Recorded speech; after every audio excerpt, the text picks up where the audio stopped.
Hey guys, welcome back to Brian's Mysteries and Adventures on Trail. And today's case this video isn't going to be that long, mainly because this case just happened.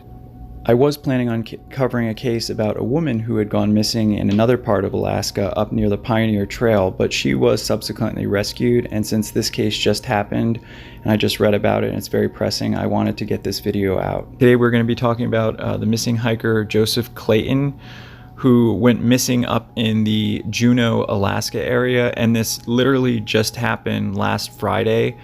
Now, Joseph, who goes by Joe, he's not from the Juneau area, nor is he really familiar with any of the trails up there. He's actually from Oregon, down here in the western United States, and Juneau is sort of down on the southern part of Alaska, but there still are a lot of very, dangerous areas.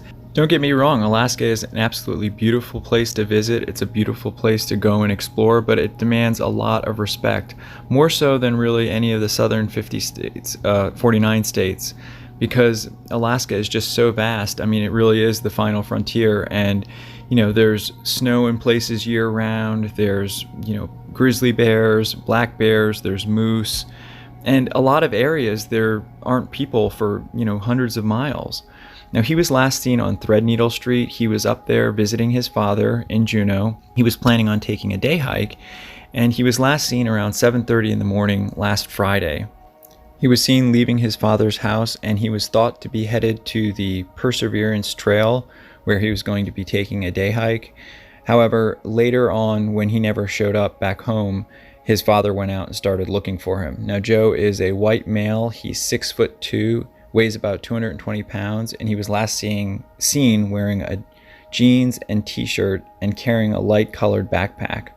His car was later found at the Auke Lake Boat ramp, and so the Alaska State Police and a special group of dogs called Sea Dogs, they concentrated their search around that area.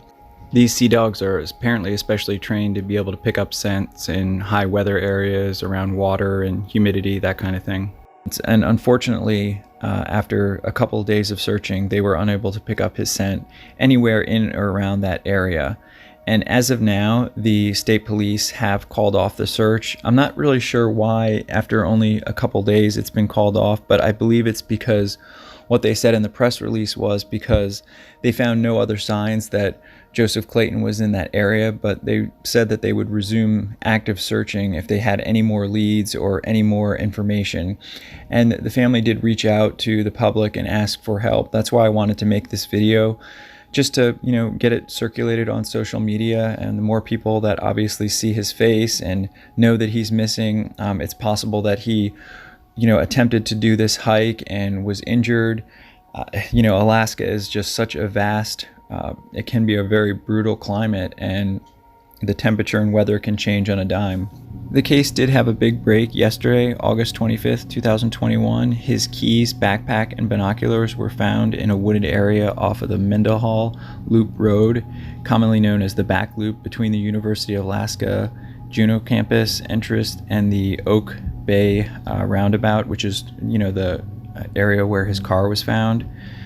Clayton's niece, and she's going to try and get the Sea Dogs to come back and search again at the end of this week. A silver alert has been activated through the state of Alaska to an effort to help the search. Now, what a silver alert is a voluntary partnership between law enforcement agencies, state and local governments, and Alaska's media and broadcasters to alert the public when a vulnerable adult is missing and believed to be in serious danger. There is a special silver alert hotline, which I'm going to leave the number for here. It's 855-745-8799. And there's also the Juneau Police Department that's working on it. I'm going to leave that number here in a bit too, that people can contact if they have any information regarding this case. The thing I find very troublesome is that his binoculars, his car keys, and backpack, so basically all the personal effects that he was carrying that day, they were found over 14 miles away from the Perseverance Trail. And that hike, on average, would be anywhere from 4.5 hours to 5 hours.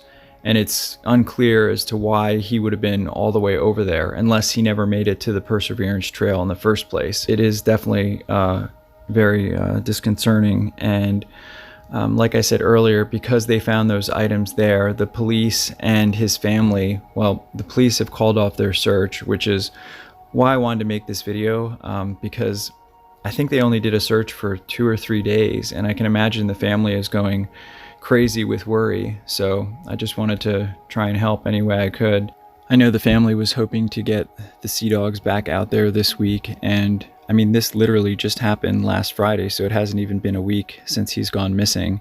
And, you know, obviously after finding those items and the dogs not being able to pick up a scent is, you know, that's very concerning, because it could mean that could possibly mean, well, they had rains or winds that could have just gotten rid of the scent, but it also could mean that he was forced into a car at some point. Oftentimes dogs can't pick up a scent if somebody is forced into a car, and I'm hoping the investigators will restart their investigation and concentrate to their search around Auke Lake, because where his car was found and where his items were found, that's a pretty short distance, and it's plausible that he decided to walk over and check out the campus of the University of Alaska at Juneau, and then maybe, you know, something happened to him there.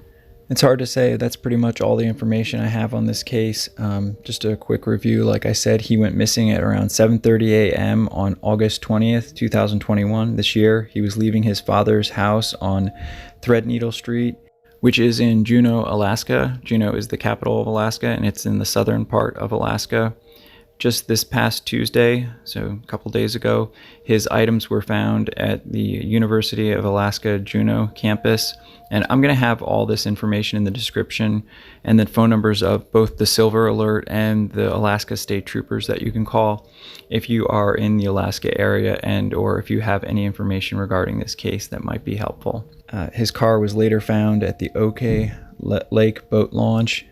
Mr. Clayton is 6'2", a white male, 220 pounds, and was last seen wearing jeans and a t-shirt.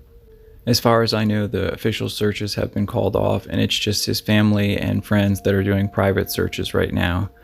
And again, this is a big part of what I'm trying to do with my channel. I hope to one day be able to help out these families and be able to donate and help with these private searches, because I know they are very costly.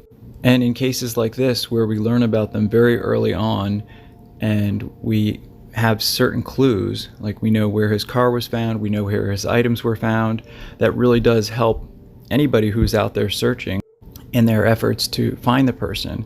And really the time is the biggest factor, because the more time that goes by, it's just, you know, statistically the less chance you have of finding the person. If you have any information regarding this case and want to contact the Juneau Police Department, please call 907-586-0600. I'll have the other phone numbers in the description, and my thoughts and prayers go out to Joe Clayton, his friends and family, and just hoping and wishing he can find his way home soon. And I really hope that the investigators will restart their investigation, because 2 or 3 days is not enough in my opinion.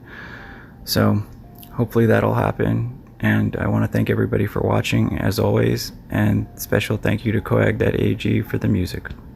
Hey everyone, thanks for sticking with me to the end. I just wanted to touch base real quick and say that if you guys have any case that you want me to cover, even if it's not a missing hiker case, you know, if it's a friend or family member from where you live, definitely send me an email, or you can even leave a comment if you feel comfortable. I am more than happy to cover any case that, you know, you'd like me to and there's information on, and just contact me and let me know, and I'll be glad to discuss it with you and cover the case for you. All right, thanks a lot, guys. I'll see you in the next one. Take care.